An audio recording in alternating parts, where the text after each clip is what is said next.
Day 27 of 365 Bible Stories.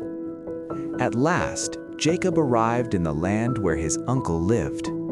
He looked out across a field and saw shepherds gathered around a well. Jacob walked up to them and asked, "Do you know a man named Laban?" "Yes, we do," they replied. "And here comes his daughter Rachel with her sheep." They pointed to a young woman walking toward the well. Jacob told Rachel that he was the son of her aunt Rebekah. Rachel was amazed and quickly ran to find her father, and Jacob went with her. When Laban heard about Jacob, he ran out to meet him, kissed him, and put his arm around him. He said, "You are family. Stay with us as long as you like." So Jacob stayed and lived with Laban and his children, helping by watching over Laban's animals. Join me tomorrow as we continue this journey through the Bible.